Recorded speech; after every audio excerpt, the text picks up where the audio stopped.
Hello, I'm David Simpson, 24 years old, and I am currently in prison.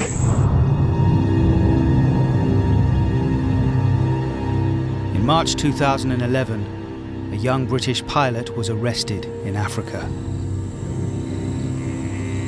David Simpson, who works for a safari firm in the Central African Republic, called in the police after finding 18 mutilated bodies in a remote village. Can you tell him now I didn't do it? Mum, Dad, I'm going to be arrested for mass murder. I said, well, get the fuck out. If you try to run away, we will shoot you and we will kill you. I'm going to die. Right now, people are fighting to get me out. They could end up bloody hanging him or something, Dav. The world is watching this, so this is why I am putting this film together.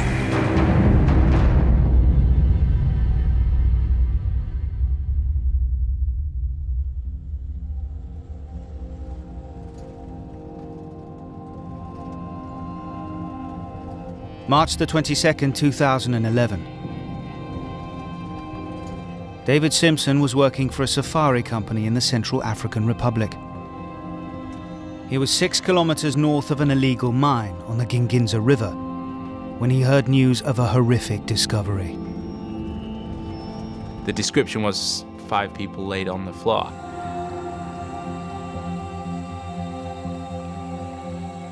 We didn't know what the actual situation was.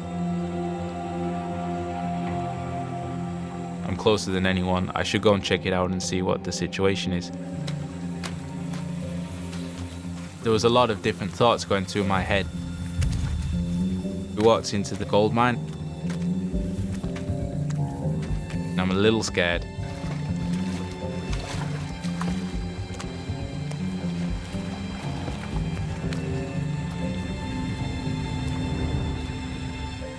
Laid right at the beginning of the gold mine is 6 bodies all laid face down. It's 2 sticks laid on top of the bodies, which had been cut from the surrounding forest and used to beat them to death. The floor is all red, because they've had their heads beaten in. Blood is running across the whole floor. Seeing these dead people is horrible, and thinking about what they went through. That is the worst thing, is thinking about what they went through more than seeing them.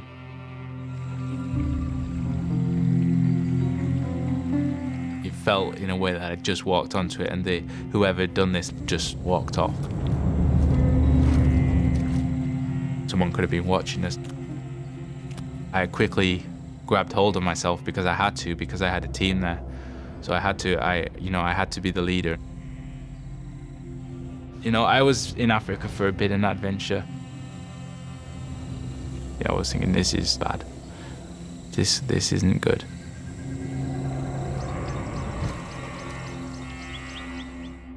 I want to go home now. David! Oh, David! Before school, I would go and work on the farm. Then I would go to school. Got back home, I would work on the farm. On weekends, I would work on the farm. Get that pheasant. Captain! I think it really set me instead for the rest of my life because I really know how to work. That's me, Gillamoor's answer to Tom Cruise, look here. David grew up in the North Yorkshire village of Gillamoor. It's a place where a lot of people are born and they go to school there, find a girl, get married there and have their children there and never leave. In the village, there's about 17 of us, I think, altogether. We aren't huggy-feely close, but, if you cross one of us, you cross us all, sort of thing. I didn't know what I wanted to do, and that was the big thing, We went to a wedding.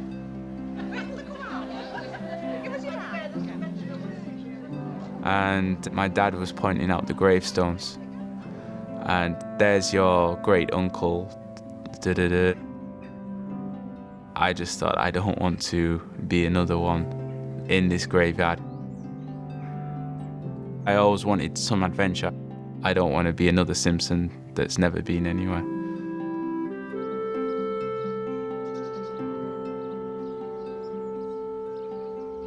We were sat here, we were watching a programme on telly, and it was about a safari company, and he said, I wouldn't mind doing that. I said, oh, knock yourself out, go for it. I'd read quite a lot of books and things on Africa, and you know, the old tales of Livingstone and Stanley. I just needed to do something different. I needed to get away.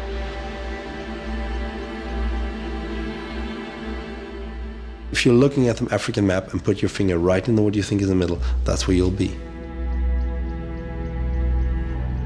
And you could call it the largest remaining wilderness in the world.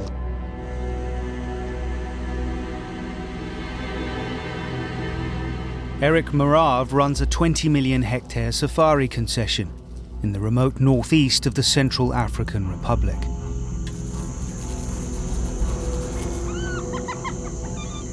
We started this up together from the very beginning. This is me and Erik and his little sister and my little sister in the village where we grew up. Erik's always been the hunter. I didn't know anything about hunting. I knew the country, I knew the language, I knew people, I knew those kind of things. We're specialized in exclusive wilderness safaris.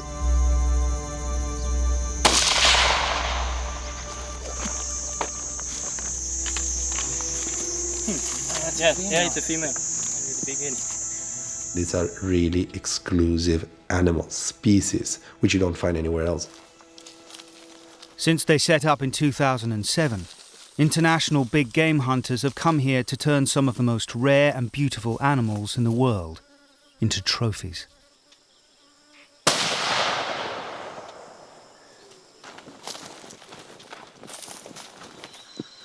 Very, very happy with him. He's absolutely gorgeous. In late 2010, David arrived in Central Africa to take up a job with Erik and Emily's safari company.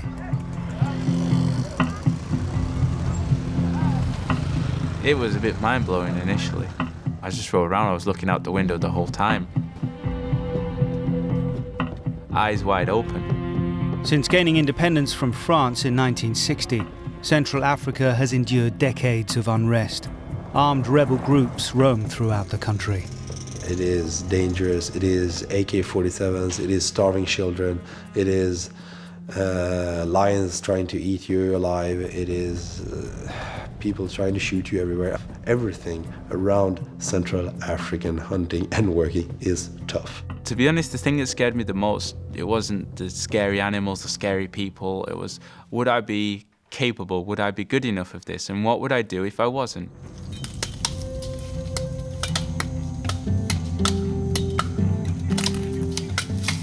I would be given jobs, same jobs that like the Africans were doing. I mean, it wasn't anything more taxing than pick this up, move this there, cut this with a machete, which I was terrible at. I'm eating this really bad food, sleeping on a plastic mat on the floor with ants crawling all over you. It was horrible, it was horrible. So at that time I was thinking, oh, I want to go home now, you know, go back to what I know, it's easy, and you know, I know it and I'm comfortable there. But you know, I made myself stick it out, and I said, I'm going to stick this out, I'm going to stick it out, and I'm glad I did.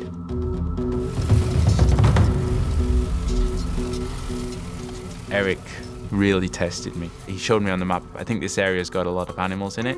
I want you to go in there, build the road, and then build a camp in this area, and you are responsible for it all. And he gave me 40 workers. You're the boss of them. Go and do it.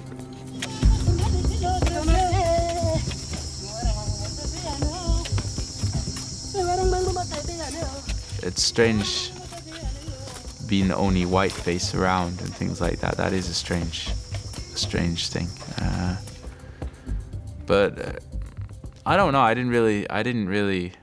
It was more the language than being, you know, the only white face in a sea of darkness. But not knowing the language was no obstacle to David's ambition. I did it, and I built 100 and something kilometers of road in that 2 months, and I built a really nice camp. I think it's a dream a lot of people have. You go out into a wilderness and just survive. And not many people do it, and I could say, well, I did it. But the safari company's 200 kilometers of new road were about to open up the wilderness to less welcome visitors.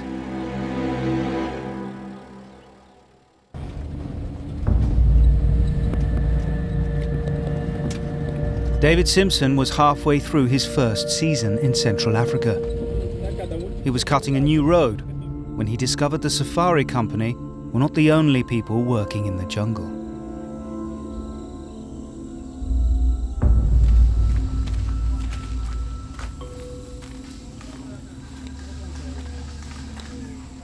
I hadn't seen any sign of any other people for months, and then all of a sudden here's these 3 people.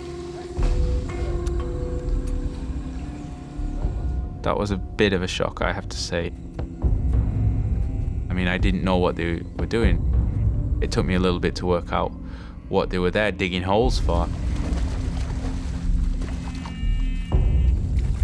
It wasn't until one of the guys explained it to me, and then they showed me the gold. That's when I worked out what it was. They were digging gold.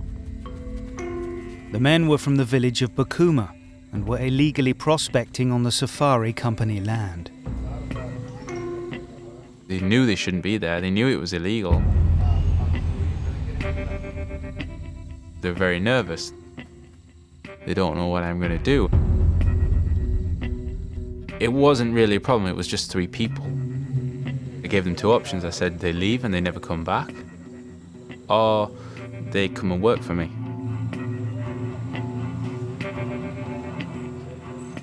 They were already in the bush. They got more money working for me. They got better rations, better food working for me, so they came and worked for me. So, you know, that first time I thought it was the best compromise. You know, I needed people. They were there. Okay, I gave them a job. At the end of his first year in Africa, David was promoted to general manager. With the safari season over, he came home to Yorkshire. But I get back to my family and I try to explain, and they don't understand that, like, the feeling that I have of really achieving something, and I found that difficult. Oh. I felt like it was a big rift between us two because I couldn't explain it to them. David was the one I always thought would join me in the business because he always loved it. He just absolutely loved it. I got my first gun when I was 10. I think I shot my first pheasant when I was about 13 or something like that. And, you know, I loved it. Pheasants dominate everything. If I aren't rearing pheasants, I'm thinking about rearing pheasants. I rear pheasants from day-old chicks up to 6.5, 7 week old, and then I deliver them to private shoots. Only thing I'm good at is rearing and killing things. I have no other talents whatsoever. In late 2011, David returned to Central Africa for a second safari season. It was immediately apparent that the miners from Bakuma had also returned.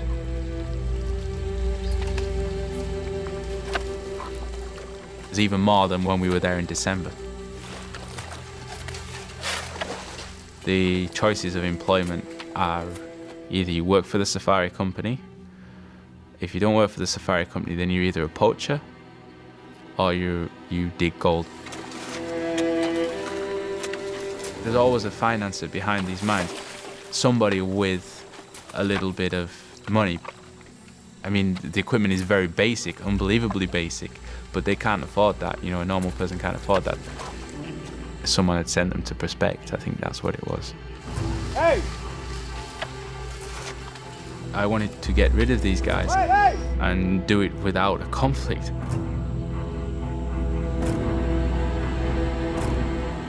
So what I do, which I think is a good thing, I just took their spades and their sieving equipment and things like that. We have a depot in Bakuma, and I said, right, it'll take you guys 4 days to get there. You go there, you say your name, and you'll get your equipment back, because what you're doing is illegal.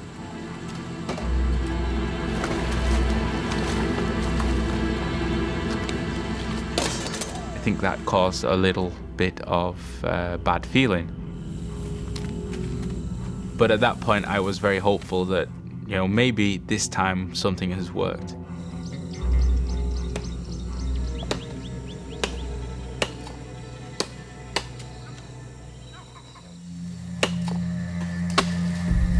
March the 22nd, I spent the night in the bush. I was marking up the road. The whole time I was within 6 kilometers of the gold mine. I was in camp, I was in Kosho main camp, and I was just working. It was a regular day, I was just working.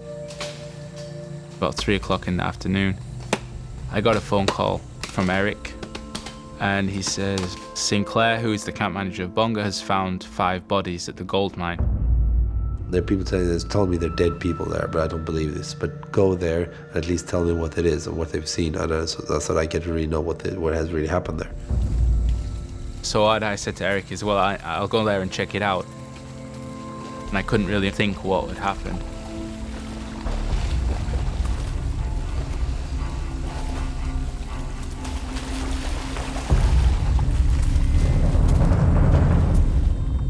It was a shock. I mean, it's horrible. Everybody was freaked out, and I included, but I mean, I was freaked out, but I had to be the leader, which is a hard thing in those situations. David discovered that there were in fact 6 dead bodies at the mine. While we're there, we hear voices. Get a little bit nervous. I don't know what the voices are. And it's 4 people who have just come to start mining the gold. And I said, right, it's too dangerous to stay here. You 4 people, you'll come back to the camp with me, and then we'll get you back to the village. They all agree. But the 4th guy, he says, I need to go and get my stuff, which I left just in the forest over there. And he doesn't come back. After half an hour, the 4th miner had not returned. We're worried that he's been taken. We never found this 4th man. We never found him.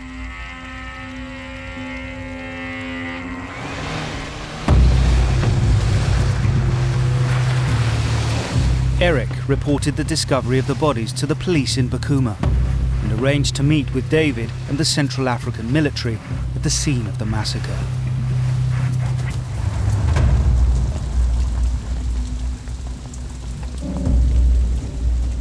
So I lead them down there. I show them the 6 bodies. Bodies are starting to decompose, and the smell is horrendous. So they go around taking photos on a mobile phone. And that's what they do. They take photos of all the bodies. I recognized 3 of the people in there as well. They'd been working for me previous years. My first initial thought was, who could have done this? Why? And then I said, we need to check the gold mine. That was my first thought when I got there. I said, we need to go down there and check the rest. So we go up the hill just behind their camp, and we find 4 dead bodies. And these are tied together, all laid face down, tied together with their arms behind their back. The wind is coming from one direction, and I get out of the wind, so I can't smell the smell anymore, but I can still smell a dead flesh smell. And I said, there's more bodies. And I said that with the military guys around. I shouldn't have said that. They're taking it, I know the crime scene, I know where everybody is. Just meters away, they find 3 more dead miners.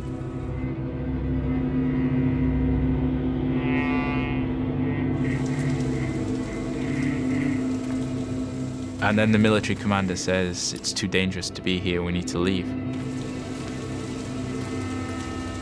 I couldn't believe it. I was expecting them to take the bodies away.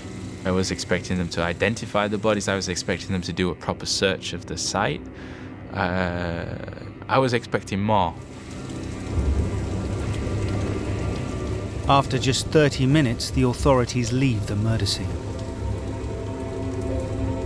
They never identified the bodies. They didn't bury them. They didn't do anything. You know, that was the most upsetting thing for me, is how little people cared.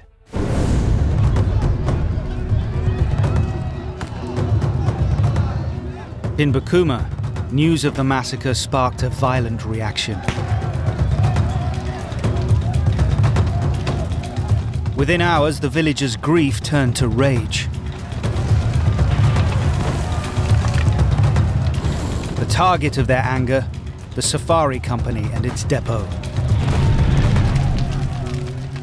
I got a telephone call from Bokuma where they called me and said, we have a riot here.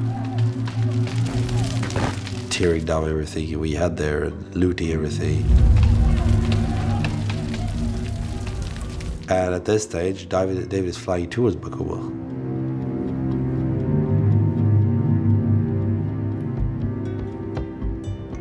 I think in this whole thing, that's the time when I was the most scared. And we tried to call David on the radio for half an hour and didn't get an answer. It was only when David landed that they got through. So I pick up and he asks, where the effing hell are you? And I said, well, I'm in Bokuma. He goes, what the beeping the hell are you doing there? Get the hell out of there now. I'm like, what, why? He says, the people of Bokuma is rioting. And as we were saying that, I'm hearing gunshots going off in the town. You know, I said, okay, I'm going to get out of here as fast as I can. It's the fastest takeoff I've ever done. As I'm taking off, people are running on the sides of the airport.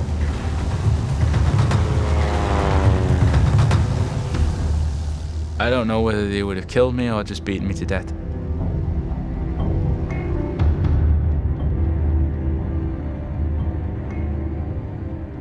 I overflew the town and I saw our depot and our truck on fire.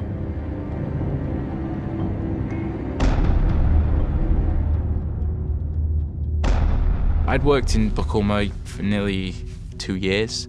You know, we were employing a lot of the young men of Bokuma. As I saw it, we had a very good relationship with them. How do you feel being a figure of hate for sort of 100 angry people? It was shocking. It was so shocking. But the villagers had cause to riot. The 4th miner had arrived in Bokuma.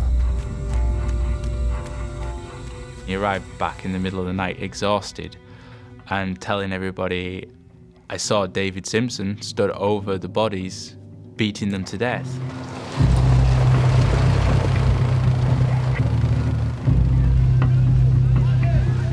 Hard on the heels of the 4th miner, the police and military had returned from the massacre. And they said, yes, it makes sense, because David showed us where all the bodies were. So it must have been the white people from the safari company. To have them think that even possible that I could have done this. I just felt that this is going to be a bad time. The allegations against David and Erik spread far beyond the village.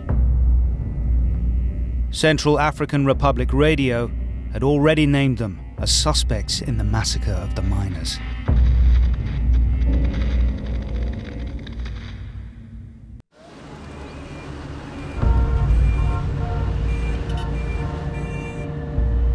Three days after discovering the scene of a massacre in Central Africa, safari worker David Simpson and his boss found themselves prime suspects in the murder of the 13 miners. I was in Bangui, the capital, and I heard that there had just been this massacre.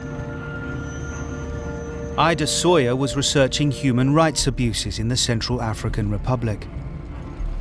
It sounded suspicious, and one of the largest single killing incidents in CAR in the last several years. And it wasn't clear yet what had happened.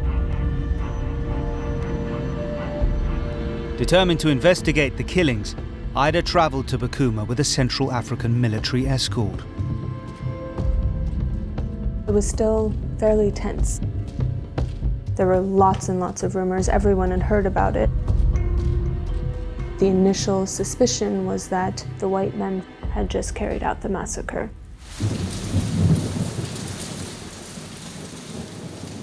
One incident in particular had cast grave suspicion over the role of David in the massacre of the miners.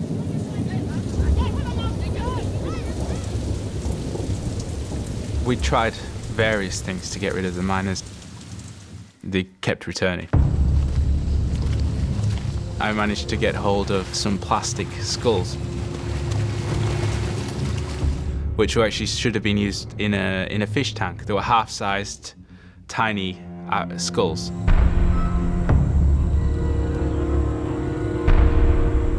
I knew how superstitious Africans were, and I thought this would maybe just be enough to scare them off.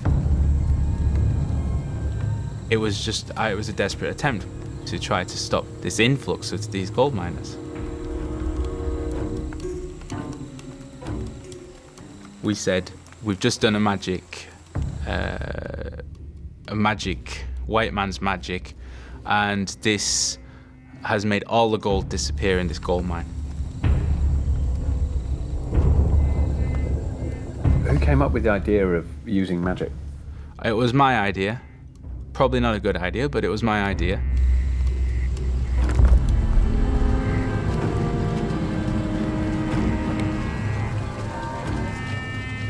And I met one of the men who was in this group, and he said David Simpson showed him 3 small skulls. If they didn't leave, they should be warned about what could happen to them. Whether it's witchcraft or not, it was interpreted as a threat.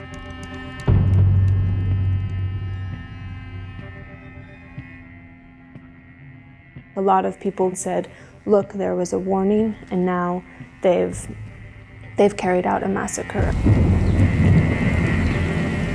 With the safari company being accused of murder, Erik went to the capital to tackle the allegations head-on.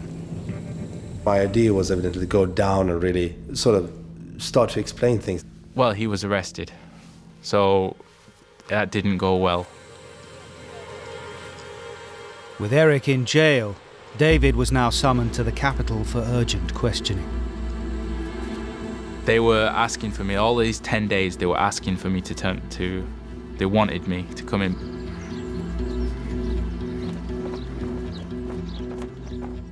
We were having a family dinner, and we were all sat around here when David rang up and he said, Mum, Dad, I'm going to be arrested for mass murder. I told him, I said, well, get the fuck out. Get out of the country. Come home. Just jump in the plane and piss off. We'd have gone back somehow.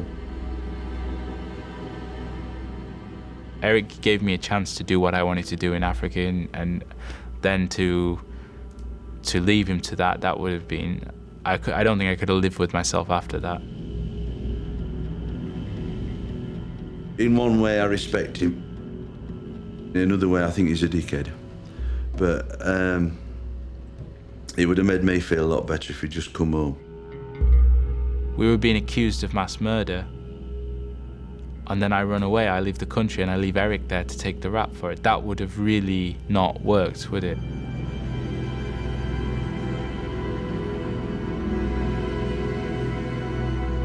On April the 4th, 2012, David went to the capital and turned himself in.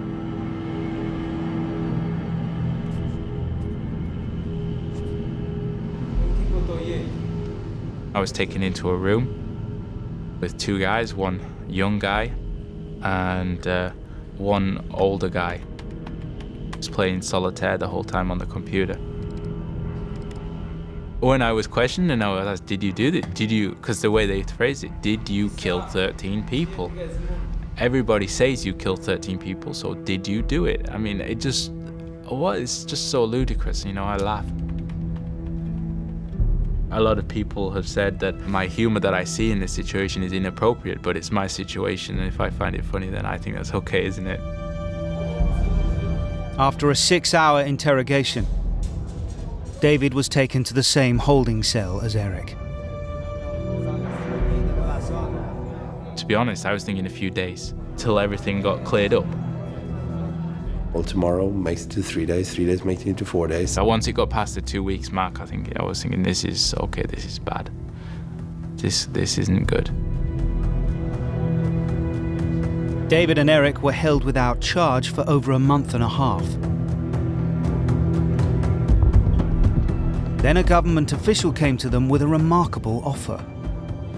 He tells us this can all be over very quickly if you pay 20 million Central African francs. We discussed this, is this the way to go, or should we do this?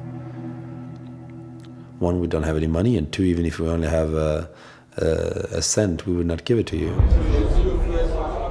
Having refused to bribe their way out, and with the investigation going nowhere, Erik and David started a second month in the holding cell. I was a little bit worried. How much of my life am I going to lose in here?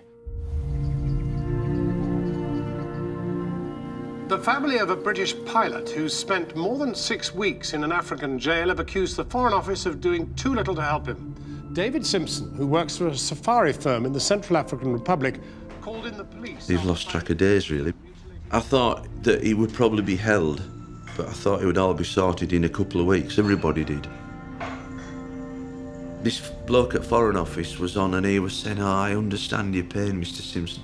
I said, "You understand fuck all." I just want to go across and... It's stressful. Very stressful.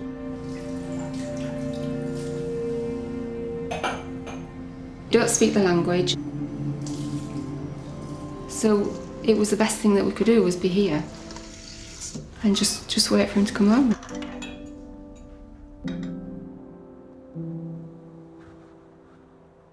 We were expecting to be released at that point. You know, we were thinking we're going to be released somewhere here, you know, what's going on here. After 1.5 months in the holding cell, David and Erik were formally named as suspects in the massacre of the miners and taken to jail. I was not expecting that.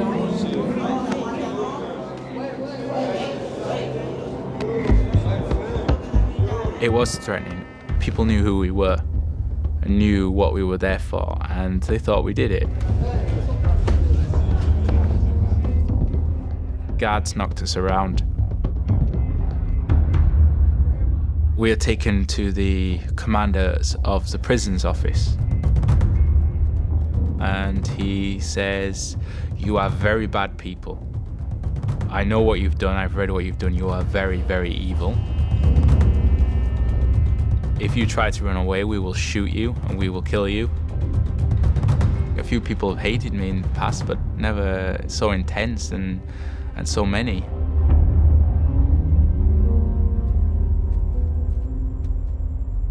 the days were so long. The days were so long. So it's lunchtime, and we're having our one meal a day. And this is what we eat: gozo, this sticky stuff from the manioc root. I can't do anything, and I'm sat on my backside.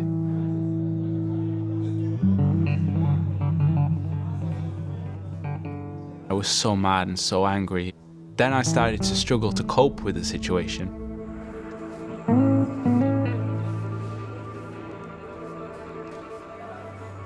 There was a time in the prison where there was not enough food because the prison had run out of money. People were desperate. They were all thieving badly anyway, but it took it to the next level. Some guys were giving me hassle, and these guys I knew had stolen from me before. That's right, move out the way. You wouldn't move. I was thinking, I'm going to get really badly beaten up here. Then he pulls out a knife. I'm going to die, I was thinking. And I hit him in the chest. I grabbed one of the other guys, and then I hit him in the side of the arm. And the other two, he ran away.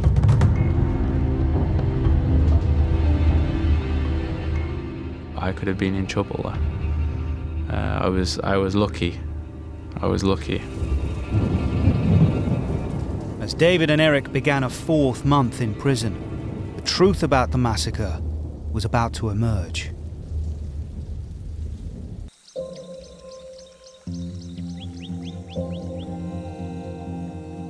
On or around March 20th, 2012, a group of 13 men were killed in a remote area 164 kilometers northeast of the village of Bakuma. 4 months after David Simpson and Erik Mararv were jailed on suspicion of murder, Ida Sawyer published her report into the killings. Human Rights Watch researched the possibility that the camp's managers and staff may have been involved in the massacre. We didn't find a motive that was credible. It didn't make sense to us that they would have wanted to kill in this horrific way the gold miners. The methods used to kill the 13 men strongly resembled those used by a Ugandan rebel group, the Lord's Resistance Army. Based on our investigation, we believe it is very likely that the massacre was committed by the Lord's Resistance Army. Infamous for atrocities committed in Uganda, the rebel group were known to be active in Central Africa. But despite the Bakuma massacre bearing all the hallmarks of an LRA attack, Erik and David were still captive.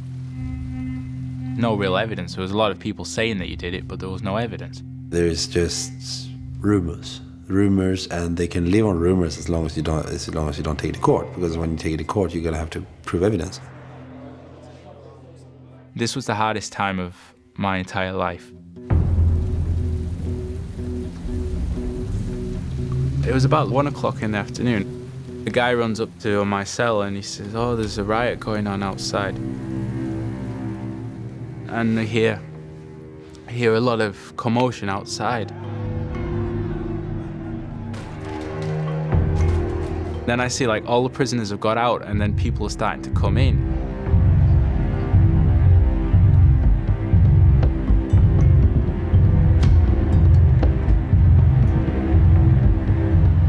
I mean, they were looting all the sleeping stuff of the prisoners. They took electric cable off the walls, light bulbs. So I'm like, oh, this could be bad.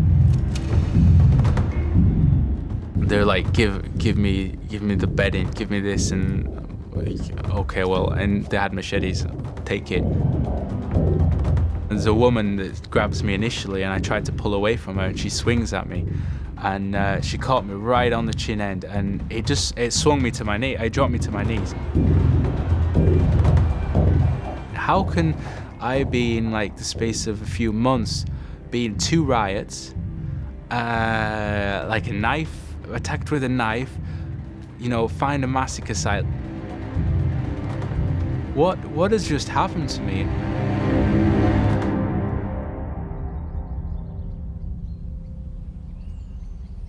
Yeah, I actually heard from the Foreign Office. I'm not alarming you, Pete. I don't want to alarm you. He said, but David's safe. But he said there's been a riot in the prison. That I can't get my head around that at all. I just can't. Who in their right mind would raid a prison and loot a prison? You just think, pinch the prison gates. Pinch the bloody gates. With the prison unable to house them, David and Erik were placed under house arrest at the Safari Company compound. Here is the sound of incarceration in Central African Republic. Go!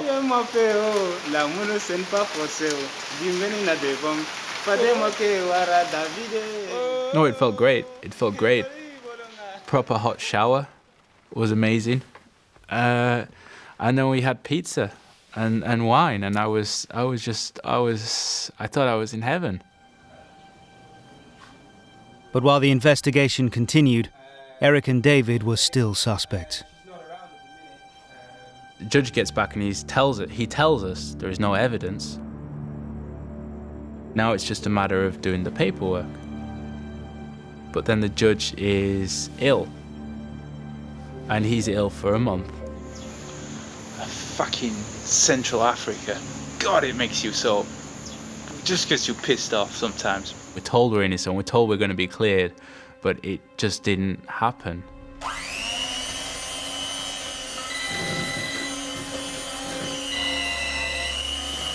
Hi, David. Any news?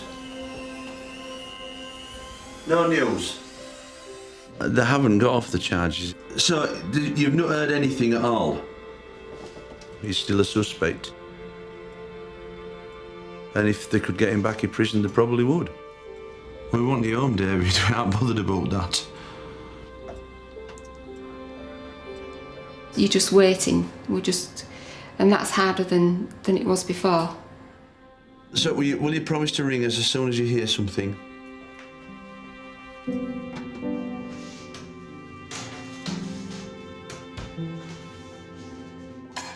He's got tickets booked, but he's not coming home. And that's where we've been now for the last 3 weeks.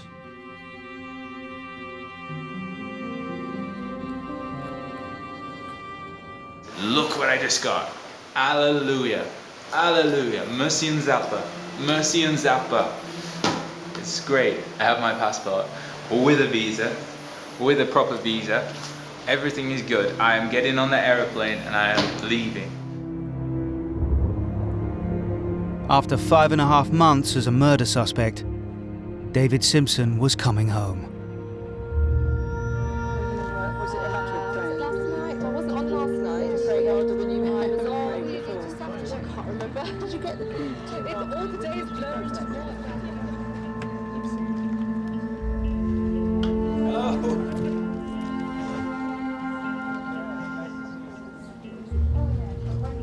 There was cameras everywhere, and it felt a little bit surreal, you know. Everybody wanted something from me.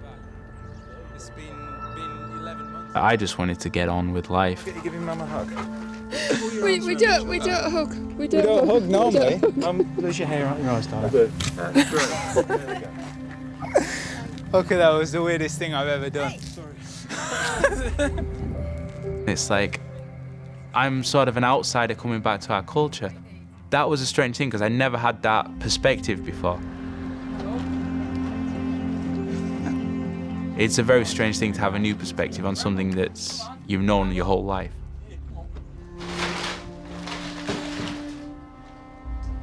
Put your stuff there in the pile and I'll wash it. This is what I wanted to give you all. I love Central African Republic. I've seen the best and I've seen the worst of it, and somehow I still want to go back there, and it's hard to explain to anybody. Why the hell should I go back?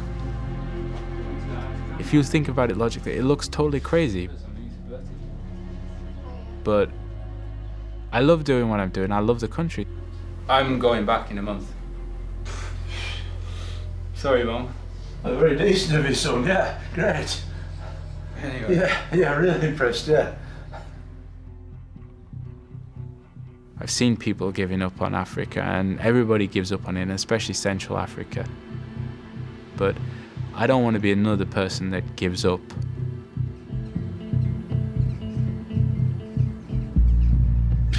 He'll do what he wants to bloody do, won't he? We'll just pick it up when he gets back. We'll sort it out, whatever happens. I would hate him to be here and miserable and to blame us for stopping him doing what he wants to do. And I don't think we can do that. I don't think anybody can do that to their children, really. Maybe it's not a huge difference, and maybe I'll fail trying to make things better. I think I can do something. We'll see.